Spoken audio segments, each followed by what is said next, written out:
Welcome to Showdown. I'm Mark Kaysen, and today is Tuesday, March 19th, and I have with me a very good friend, Representative Yolanda Fountain Henderson. Yolanda, how are you? I'm doing great, Mark. How are you? I am doing terrific, and I had a nice opportunity to talk to you earlier today, and I know you're excited about work that you're doing, which you've been out serving the community for a long time, A long time. and and with distinction for sure. Yes. Yes. So tell me, when you decided to run for the Missouri legislature, how did you feel when you thought about how many Republicans there are in there? Well, I know we have 163 legislators, period, and majority are Republicans. I look at eventually it will flip again. Don't know when, but it will flip again. That's why it's so important for people to get registered to vote so we can flip them seats. Now, some seats were flipped. They were Republican seats, and then some flipped to Democrat.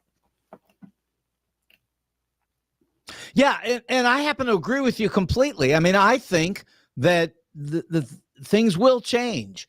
And, a lot of people worry because they believe that Donald Trump has some kind of a grip on America. But the fact is, he's got a grip on our imagination, but not on our reality, because actually they always keep losing. I totally agree with you. Some people say, "Oh, Trump going to get it this time." And I said, "I don't think so. I really don't think so. When you thought he was going to get it, he didn't get it." I mean, when I look at the situation that happened in Washington, that was a hurting thing. We talk about Trump in that, but what about the ones that passed away? Like the guards, the different. I mean, one man, he saw his wife get killed right there in front of, you know, right there in the window. So I don't think so. I really, I mean, I have someone, the mayor of Jennings, he said, "Oh, Trump's going to get us." I don't think so. I really don't think so. So No, we're people going say back and that. People listen, I've got relatives who are against him, but say, "Oh, he's going to win." They think he exactly. is. They're in fact, it's because they're afraid. And because he has captured people's imaginations, but in a very sick and dark sense. Did you hear what he said the other day I hear about every word. bloodshed? It's going to be bloodshed Yeah. if he doesn't win. Well, and of course, the moment he says it, he denies it. You know, Exactly. I was listening to The View and they said, "Well, he didn't mean it this way. He meant it, well, he was talking about the car industry and blah, blah, blah." No, I took it like he said because it was bloodshed the first time when people lost their lives. yeah. And also, anybody that listens to the actual language, which I realize doesn't count, but he said this whole thing about bloodshed or a bloodbath in the auto industry. But then he went on to say, and that's just the least of it because it's coming in America.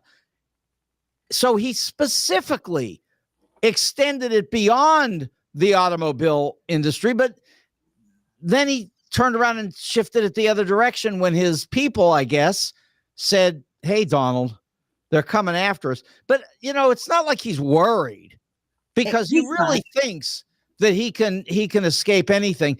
And he really feels that he can bring it all the way down to your level, that he can control all the way to the state legislatures, Mhm. but he thinks he can, but he's losing in those battles. I mean, all over the country he's losing, and one of the reasons he's losing, and you can talk to this, is this whole problem with women's health care. Yes. Women should have their right to choose what they do with their own body. Yeah, but I Yes. didn't even say that. Forget that for a minute. There, let's Okay. leave that out. How about this? How about if you go to a doctor with a pregnancy Mhm. that is failing, you're starting to bleed, Mhm. and the doctor says, this is coming apart at the seams. You're in trouble. Okay, doctor, what are you going to do? I can't do anything. Somebody will think it's an abortion. That Exactly. is what the problem is all over the country. Yes. And women aren't happy, I would say. And in fact, I think we're going to see increasingly, which we've already seen some of it, but increasingly, we're going to see seats like you're talking about flipped to the Democrats because women don't want to deal with this. They want to live. They do. They do. And like I said, I have saw one particular seat she flipped, and she says she's the very first African American that ever served in this seat, and she repeats it constantly. And if that's why it is so important, I'm going right back, important that people vote. We can make a difference. I look at Trump and then I just cut it off because I don't want to hear anymore. Then I look at Joe Biden, and like I said, everyone's keep on Trump. I see signs out here. When I go to Jefferson City, I see this one particular sign say Joe Biden. I mean, excuse me, whatever to Biden, Trump 2024. But I'm out here rallying. I will be out here on the front line trying to make sure that Trump does not get in at all. Because we're looking at if he does get in, what's he going to do? What is he going to do? Well, he's already told everybody everything that he wants to do. And it's so horrific that the only thing you can compare it to is the person who he has apparently taken on as some kind of an idol or mentor or something. And now to say the name is almost unbelievable in 2024. But the name is, of course, Adolf Hitler. I mean, listen, when John Kelly tells you that this man has been telling him, the chief of staff, I think Hitler did a great job. Then what are we talking about? I think something is wrong with the brain upstairs. I do. No doubt. But a lot of people, like you said, is this imaginary person. They just live, they breathe Trump, Trump, Trump. I don't get it. But I know I will not be voting for Trump, period, because of what his beliefs are. Well, no question about that. And he was on TV for 10 years, which gave him enormous power. Yes. It's just like, a lot of people thought Robert Young was a great doctor. I mean, Marcus Welby was an actor. Marcus Welby, MD. Yeah. Marcus Welby, MD. Yeah. You got to get over this television thing. It'll lead you to believe things that are completely imaginary. And when they act like, oh, well, Trump is a genius business person. Yeah. He's a genius liar. He's very good at that.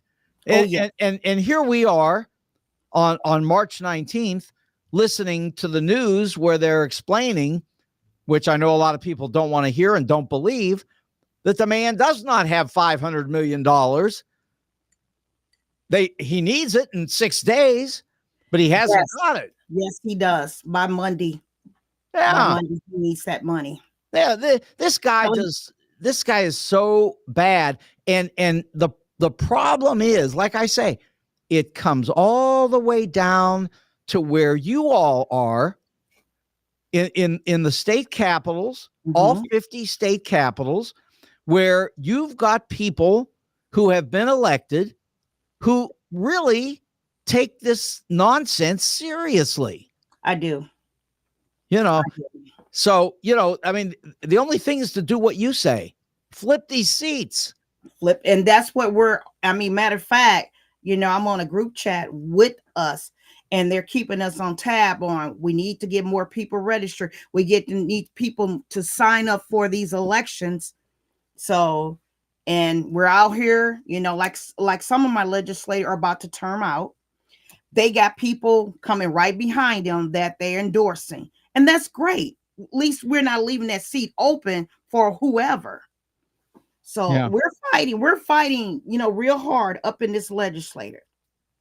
Yeah, it's sort of interesting here in the second congressional district. In the last few days, it was announced, that Ray Hartman is going to run against Ann Wagner. Yeah, And I heard that. yeah, and the thing is that left unchallenged, certainly Wagner, walks right back in again. But I wouldn't be so sure that she can take a challenge from a very seasoned political person, never elected before. But forget that. Ray knows how to talk. Ray knows how to make points. Ray knows how to get on the air and when I say get on the air, he can get on if you ask him on, but he also knows how to get on. He can find ways to get himself injected into the discussion in a way that normally it would be an incumbent. So I think Ann Wagner has got herself a challenge. And again, the women's issue is going to continue to be at every level, whether it's the congressional races or all the way into the state legislature. There are women who want to live. Yes. And we do talk about that. I mean, we have majority women in the judges. So women are stepping up now because we don't have that many women. And we're pushing for more women. I don't know much about Miss Wagner, and I heard that. I mean, it's a lot. It's going to be a lot of challenges during the 2024 election here. A lot. Absolutely. Now, this is going to be a great election to sit down and sift through the numbers. And as you know, I teach at Cardinal Ritter College Yes. Prep. Okay, so I've got seniors and sophomores actually, and my seniors are my government class, but we talk about everything in all the classes. And I can tell you that come next November, to sit down with those young people and really sift through the numbers and see what those numbers tell us about what's happening in America, that is a phenomenal opportunity for our schools. Do you do they play like they're voting? Do you do the mock voting there? We haven't done it, and I've done it at other places, but I can tell you this: we have so many people, elected officials, who come into the classrooms and talk to the students directly about real issues. And we really get into these things in a very serious way. And not the least of which is obviously the Black history issue in 2024, which none of us would have believed. 20 years ago, if you'd have said that schools are going to try to block teaching Black history, we'd have said, look, yeah, there are bad things in this country, but they're not that crazy. But actually, they are that crazy. Holocaust. Hey, look, interesting that you say that, because first of all, we just finished World War II in my sophomore world history class, and we wrote about how you feel about the connection between the Jewish Holocaust and the Black Holocaust. And it's sort of interesting, too. There's a great professor, brand new at Washington University. His name is Temba, and he came from South Africa. Young guy, 33 years old. And that's his work. His research is connecting the Black and Jewish Holocaust.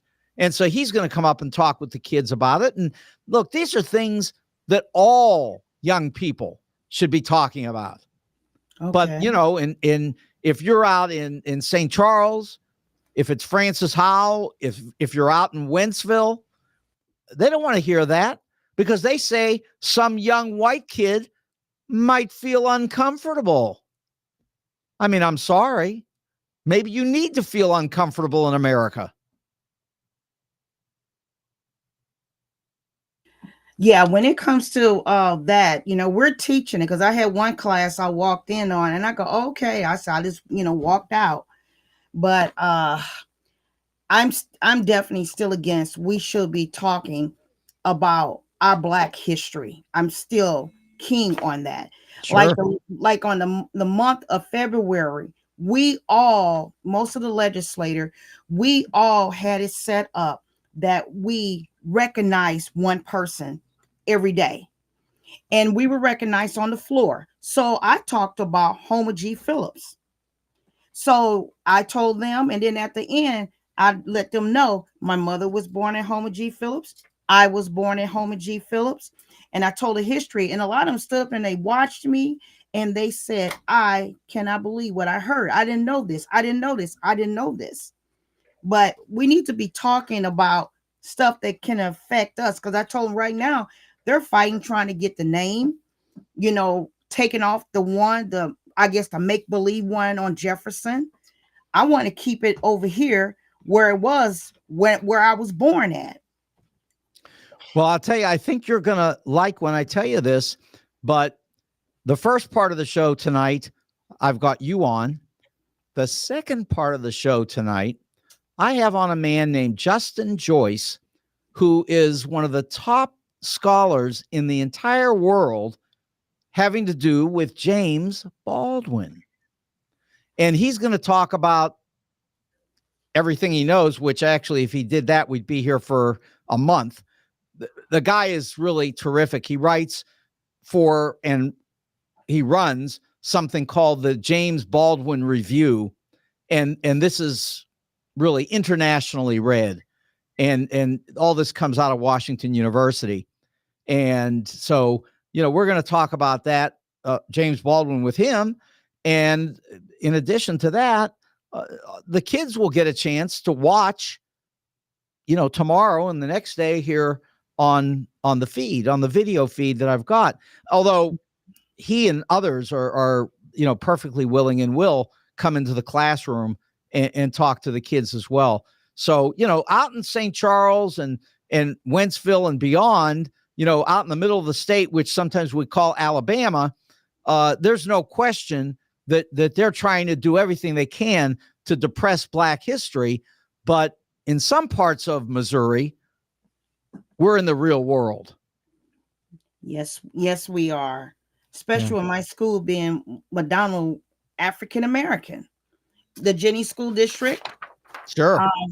The Riverview. I represent Riverview, Normandy, and Jennings. Those are the schools that's in my district. I try to attend. I attend a lot of Jennings. I'm starting to attend Riverview since I'm over it, and also I gotta, you know, put my majority. It's another legislator that has majority Normandy, but I want to at least show my face in the place. Sure, you bet. No, I have every confidence that you would be there. And you know, I have to say, at some point, I'd love for you to drop by and talk to our kids as well. I will love to, because, you know, I have this Unity Community Resource Fair coming up on tomorrow. And it's not just for my area. It's to help people. That's what I'm about. That's why I'm this legislator today, is to assist and help people. and it's coming up at the Gary Gore Community Center. This Gary Gore Community Center is a area in Jennings that the Jennings School District owns. Sure. So we have different things that goes on. We even have our board meetings there because our board meetings have gotten too big to hold our parents. So we moved it over. We have every day, I mean every meeting per month, we have award ceremony for the teacher, the student of the month for all of our different schools and we have also attendance award. Which school they compete trying to get the students there on time. So it's going to be at this particular location from 10 to 2. And it's at 2545 Dorwood Avenue in Jennings, Missouri. So 2545 Dorwood, Dorwood. Okay. And it's in 63136. I am trying to get some signs out there so no one will get lost, so they can direct it. It's also a polling site. So well, GPS should get anybody there. So yes, 2545 Dorwood. Well, Yolanda, I thank you so much. And like I say, we've got we got work to do. We got Well, we have work to do. We're going to talk about that. I mean, we're like I said, I certainly want to get you out and meet with some of our students, and that it might even be interesting to have you come out and even maybe hook up some of the students on Zoom from Jennings and let the students talk while you're there. What? That's a great idea. Yeah, I've got ideas. Okay, there we go. I believe in, hearing from you, hearing from them, so we can all work together. Absolutely. That's great. And like I say, you're going to be followed by James Baldwin, basically, so you can't beat that. Okay, so Yolanda Fountain Henderson, thank you so much, my good friend, for being here tonight, and we'll catch up again soon. Okay. And I thank you. Thank you for having me. You bet. All right. Okay. So in a moment, we'll be talking about James Baldwin. But first, just a little bit early here, we're going to catch up on some food. And the food is at Wenty's. Wenty's is in Chesterfield, 18,000 Chesterfield Airport Road. And everything you can imagine: smoked meats, wings, hamburgers, cheeseburgers, patty melts, which I love with the onions. They're great. And also baby back ribs, onion rings, pizza, you name it. The food is outstanding. The atmosphere is great. And of course, as I always say, Ben is there. He's the owner, and he would love to talk to you. Guaranteed. Talks to everybody. He's a really terrific person, and he's got a great restaurant, him and his wife, and the food is terrific. It's great. That's Wenty's, 18,000 Chesterfield Airport Road in Chesterfield Valley. Now, if you want jewelry, you go to 4506 Hampton in St. Louis, and I can tell you right now that Al and his son AJ are there and ready to show you all the great things that they've got. And they have a ton of creatively put together new pieces of jewelry that they make.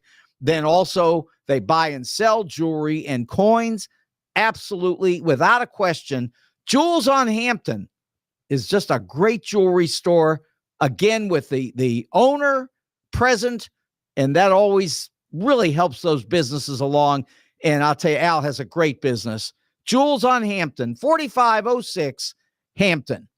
Now, the suits and ties are what I just happen to love. I just like to dress up, and I do all the time. And here I am with my, I guess they call this charcoal, maybe something like that.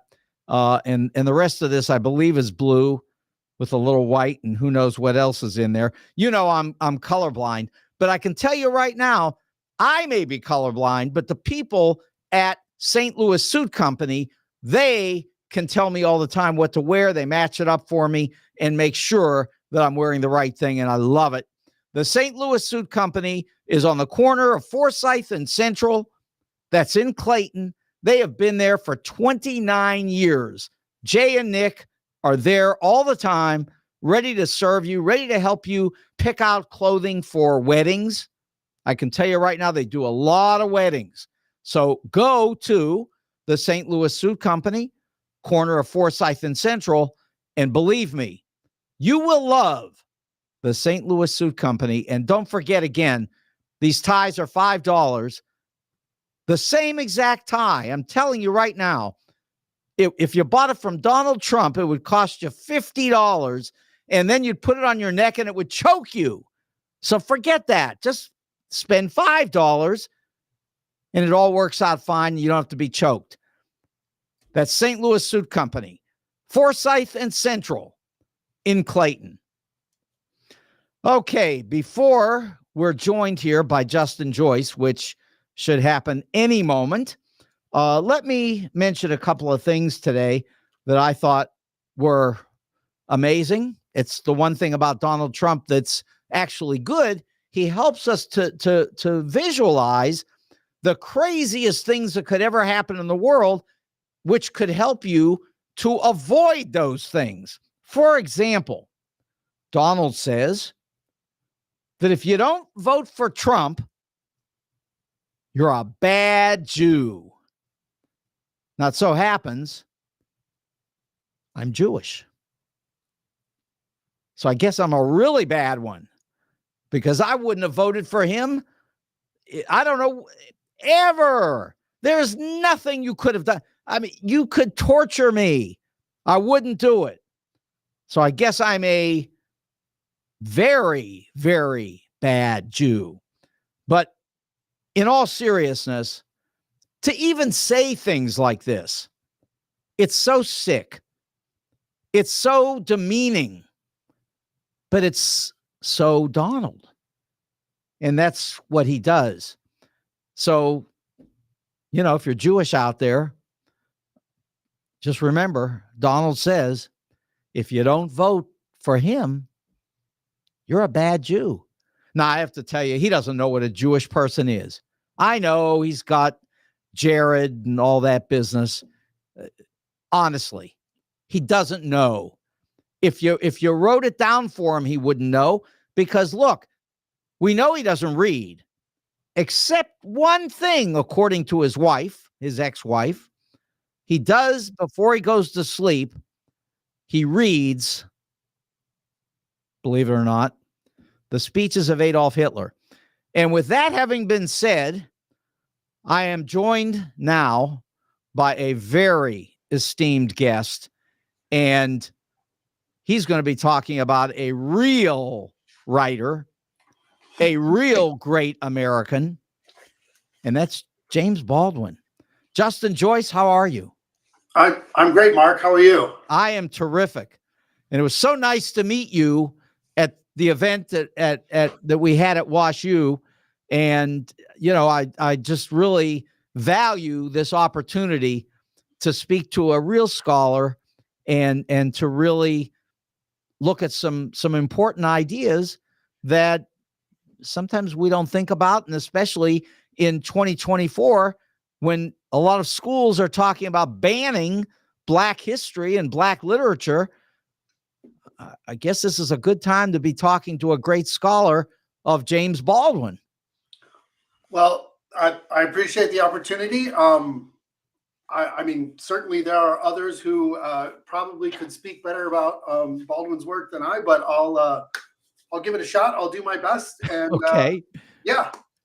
Yeah. Well, first thing, tell us about the James Baldwin Review. Tell us about that. Sure. So I'm one of the founding editors for the journal, and I'm the current managing editor. So James Baldwin Review is an open access academic publication. It comes out once a year, and it's a collection of scholarly criticism, journalistic pieces, interviews. We have done some creative nonfiction, and we feature different artwork on the cover every year. As I said, it's open access, so it's a publishing partnership between Washington University in St. Louis and Manchester University Press, and it's free to everybody all around the world. You can read it online. There's no paywalls. There's no subscription. And we also do a print version. There's a very small print run. So if you want to buy it and hold it in your hand and not read it online, you can do that as well. So we are just now in earnest putting together our 10th anniversary volume. So we've happily coincided. Our 10th anniversary is the same year as the Baldwin Centennial, because Baldwin was born in 1924. So everybody's putting on events and trying to celebrate the year he would have turned 100. Right. Obviously, one of the great authors in American history, and a lot of people would say, yeah, Black author, and certainly he was, but just one of the all-time great authors, period. And he addressed issues that are so important in our time, which, I mean, unfortunately, we're not just looking back in the past and saying it used to be that way. We're, here we are. I mean, to sort of jump off of that, Mark, one thing I would say is it's a weird position to be in professionally, to be working on an author whose work is so painfully relevant, but who also wrote really stridently about all the social changes that we needed to make, and all the personal changes and introspection and reflection and progress that needed to happen in America. And he's so relevant today because so many of those things haven't happened. Now, I want to be very clear that a lot has been achieved and a lot has changed since Baldwin first started writing, right? I mean, his first published writings are in the early 50s, late 40s, early 50s. And so, we're talking, there's a lot of difference, but the fact that he's still relevant today, I mean, I sort of joke with colleagues that it would be nicer for the world if we had less people interested in James Baldwin for his political relevance, if that makes any sense. Oh, it makes a lot of sense. In fact, tell me, when you talk to college students about Baldwin, I'm sure you do, what does their attitude seem to be? Do they love reading him? It's a mixture of frustration that some of the things they're finding in Baldwin they don't know about, right? They don't know about a past that isn't. I guess I have too many negatives there, Mark. If you don't mind, I'll start over and say, okay. Baldwin is not an easy writer to read. He's challenging on a personal level, and he's also challenging on the page. He has very long sentences. There's a very complex sentence structure. So sometimes that challenge combined with the frustration of not knowing things from the recent past, a lot of people just don't want to deal with Baldwin in both senses of the word, right?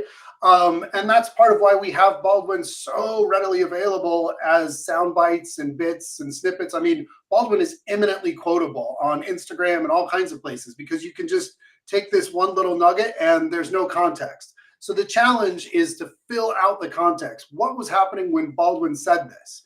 Yes, it matters. It resonates today, but why did it matter in 1976 or 1984 or 1963, right? And so for a lot of students, and whether that student is college age or, my age or older, there's a real challenge there to the historical perspective that Baldwin presents. And I also think that's what a lot of people end up loving about Baldwin. He's fiercely personal, but also relatable because he is able to look out at how his problems relate to everybody else's. Yeah. Tell me about maybe some of the interesting people that you've come into contact with because of your work with Baldwin. Maybe people, for example, who might have known him, or certainly people who worked on research related to him. Sure. Yeah.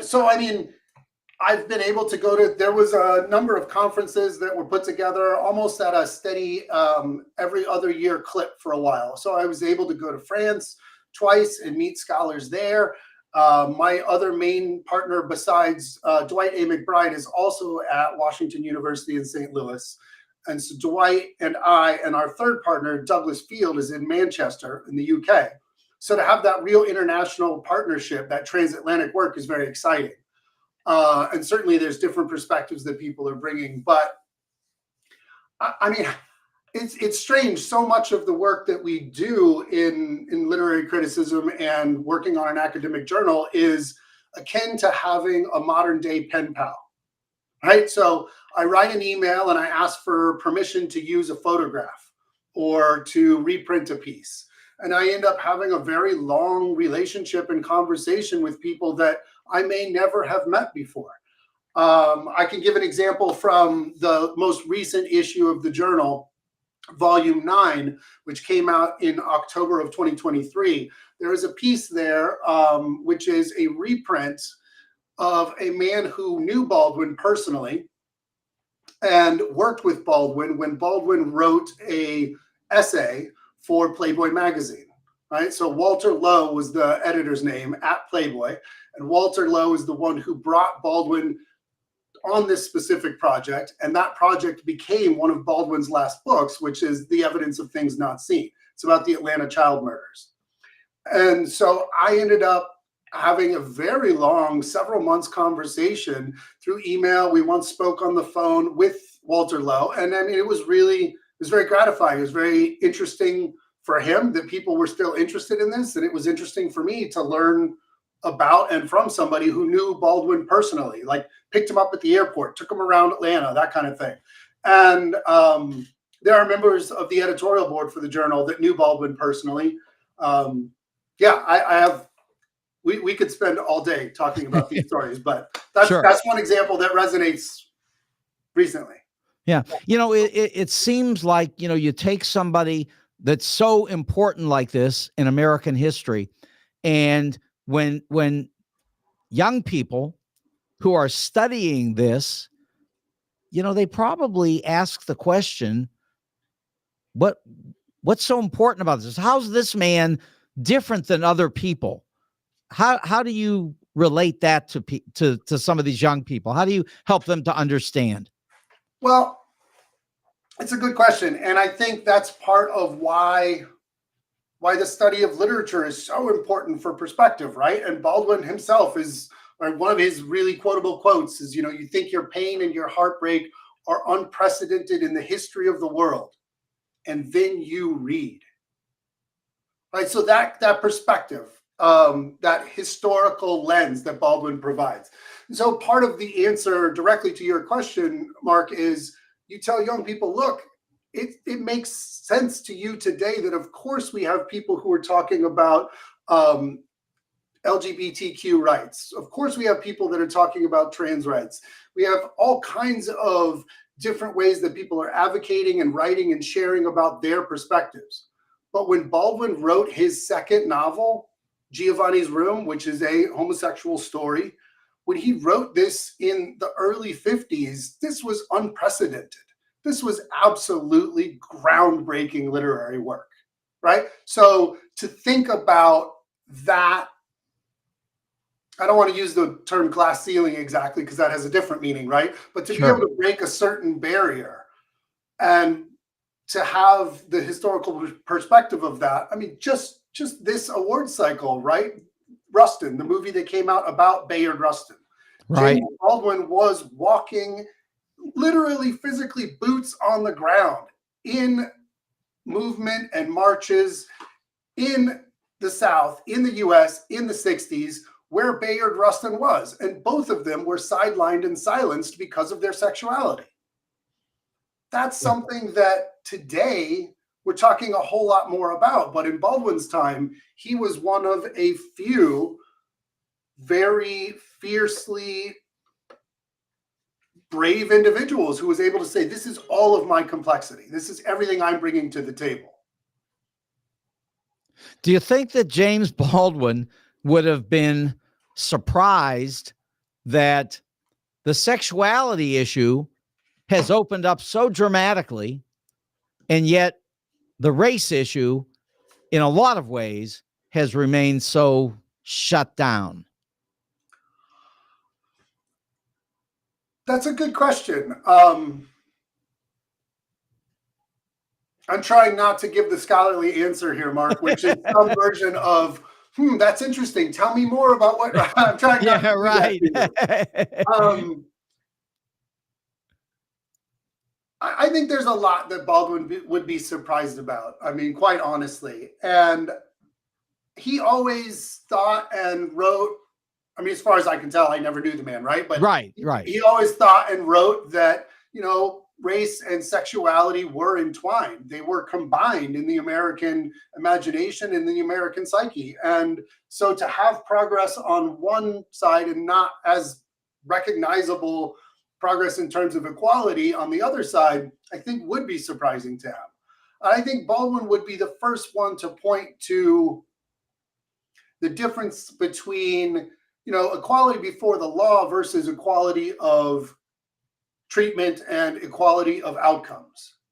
Baldwin was very quick to make those kinds of distinctions that are super important in our current political movement, where we're having people turn things around in terms of what we mean when we talk about race and, DEI programs and minority inclusion programs. They get twisted and turned around, and Baldwin would be the first one to say, absolutely not. This is not what is meant here, and how dare you, right?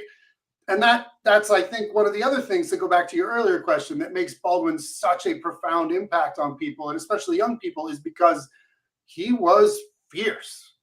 He was eloquent and biting and not afraid to go on the attack. And that's certain, we see less of that today. Yeah. Do you think that he believed that being on the attack over time would work? Or do you think that there was some ultimate pessimism just because the racial problem has been so difficult in this country? It's funny that you asked that. Well, funny only because I was thinking about this. And well, I read your mind, right? I read your mind. I knew.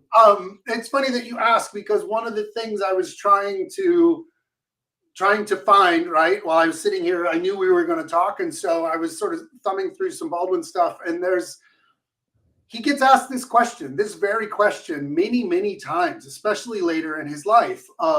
Basically, why are you so bitter? Why are you so in despair? And his answer is often some version of, I'm not in despair, I'm enraged. I'm indignant. I'm furious. And that sort of semantic distinction was really important to him. And I think that is, it's also linked to, he will say, you can't be in despair. Despair is something that you can't afford to have. You can't. How do you move on with that, right? And his quote is, how can you tell the children there is no hope? You have to be able to have hope. Hope springs eternal. Each day is a new opportunity for change, right? And so part of that is, even though Baldwin left the church at a young age, he was raised in a Pentecostal church upbringing, and there is certainly an issue of faith and perseverance in his makeup, right? He couldn't afford despair. He wouldn't allow it. So when you talk to young people, first I'm wondering, there's a thing about historical memory, which unfortunately, and somebody like you is probably so well aware, that it's so short in a lot of ways. And when people are gone, often they're gone. I always ask about somebody like Walter Cronkite, and I'll actually have people say, oh, who's that? So if they don't remember Walter Cronkite, who do they remember? So, but tell me, what do you think in terms of historical memory? What do you think the situation is with Baldwin? I think he sort of has hung around more than a lot of other people. Am I right? I think you are right, and I think you're right for a combination of reasons, right? So part of it is that it needs to be said that there have been people working very hard to make that happen, right? Okay.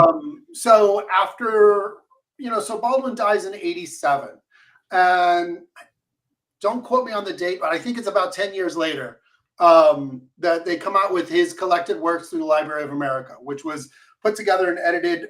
Toni Morrison has the editorial credit. And so there are people actively working to make sure that Baldwin was not forgotten.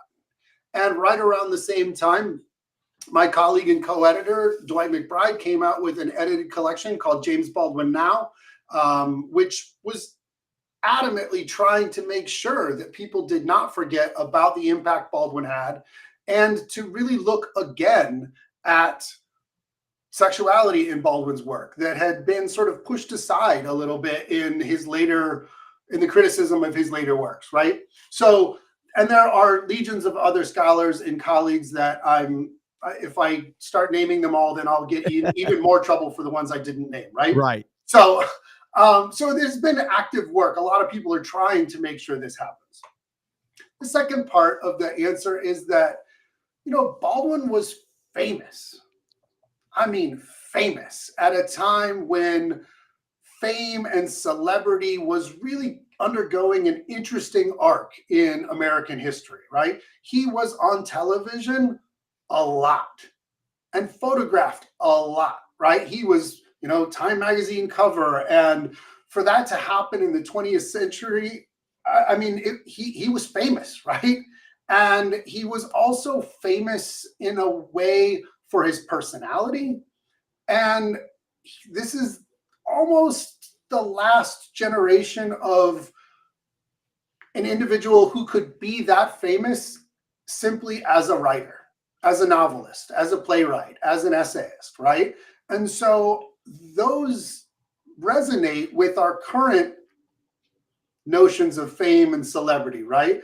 In an age of internet celebrities and influencers and social media stars, somebody who was recognizable just for their face alone, that there's a corollary there, and Baldwin represents an interesting arc of that historical transition.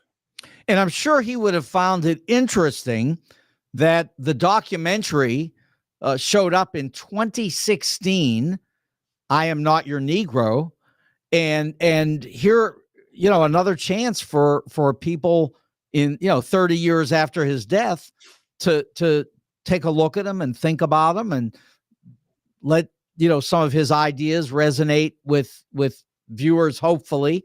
I have to say, when I saw Dick Cavett interviewing James Baldwin, and Cavett must have been 10 years old at the time, it's sort of amazing. Yeah, and I mean, look, I have a lot of respect for Raoul Peck, and it's a really moving film.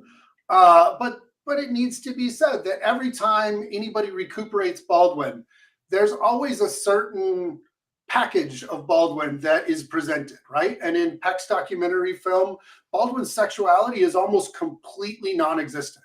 There's very little discussion of it. There's actually only one line. And it's not even by Baldwin or a character. It's in a discussion of Baldwin's FBI file. It's just a one throwaway thing, right?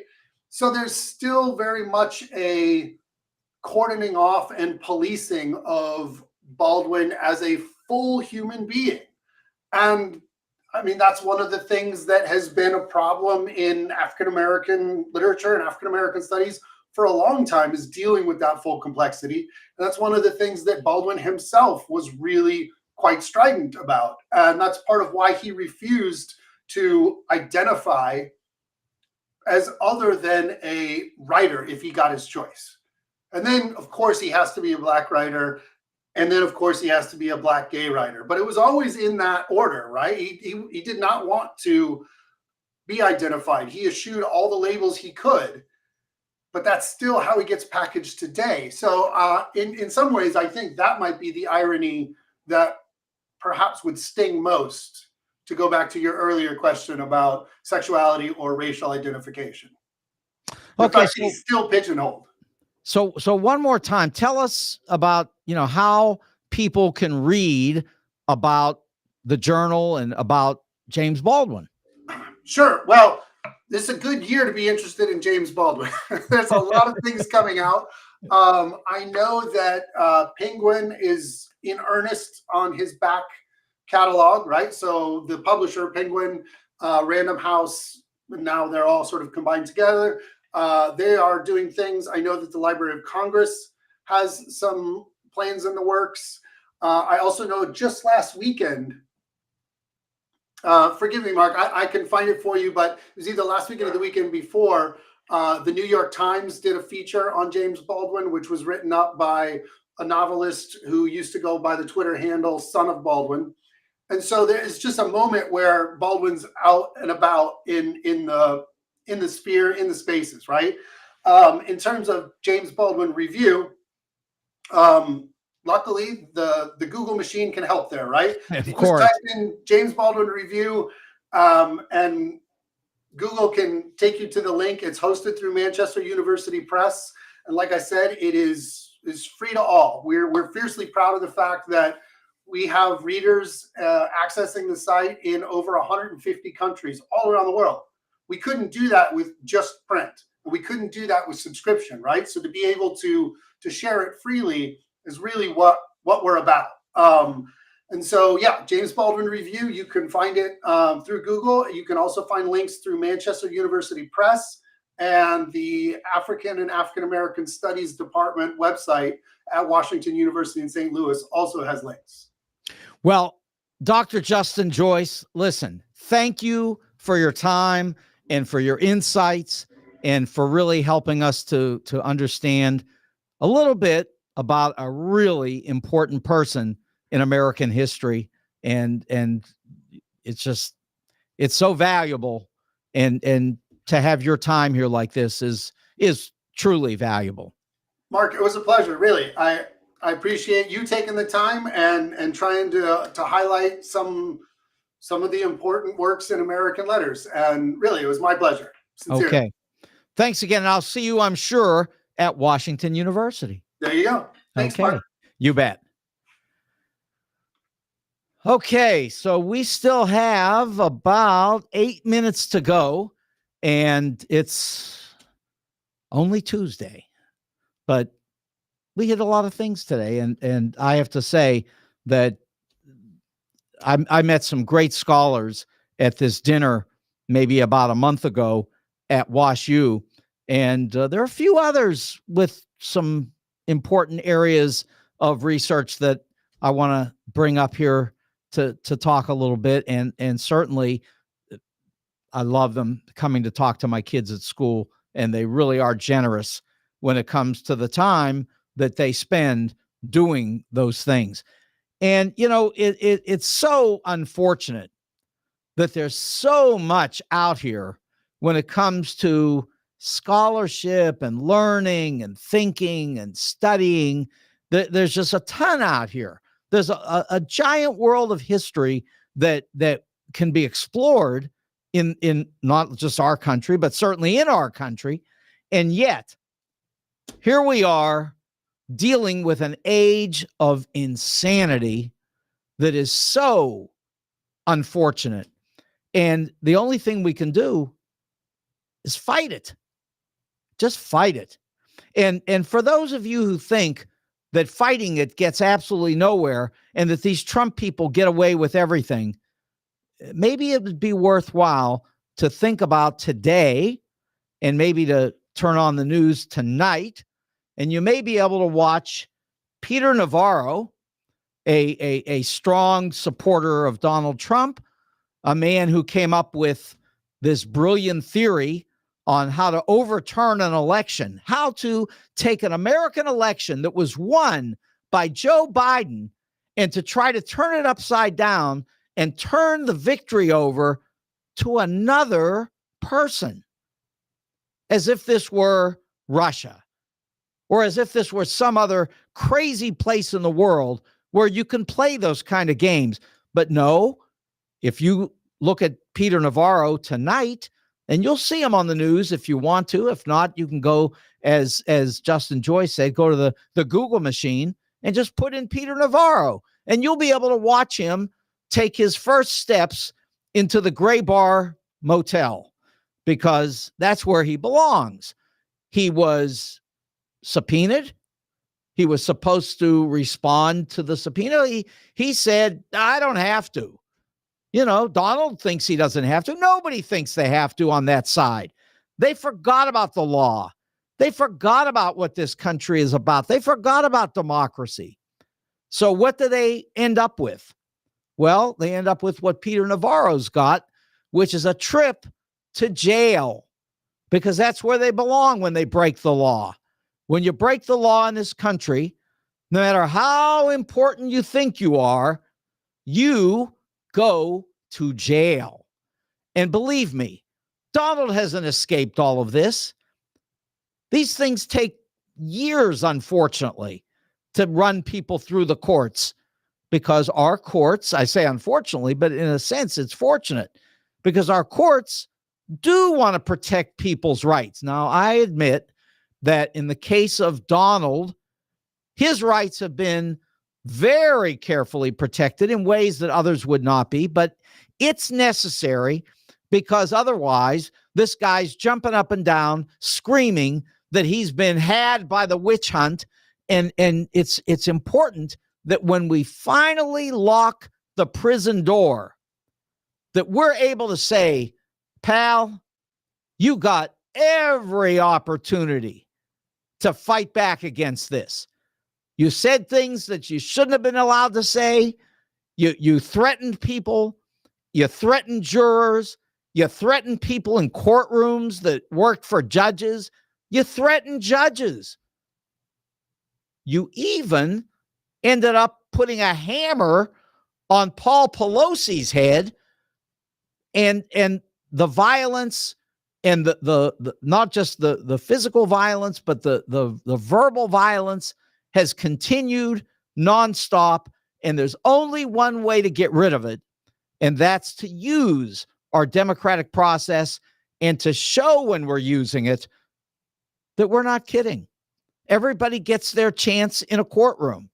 And then when the jury says you're guilty, you got a problem. That's when it's over. That's when it's no longer an allegation. So, when a judge says that this jury, in the case of E. Jean Carroll, found that Donald Trump raped a woman, you can believe it. Donald Trump raped this woman, and he won't stop talking about it. The first time he paid $5 million. The second time, $83 million. And he's out there screaming about it again, about what a liar she is. And they're going to drag him right back into a courtroom again. I can tell you, E. Jean Carroll has no fear. She's got $88 million plus a few $1,000,000 in interest. That's $91 million coming. She intends to use it for good, for lots of things in America.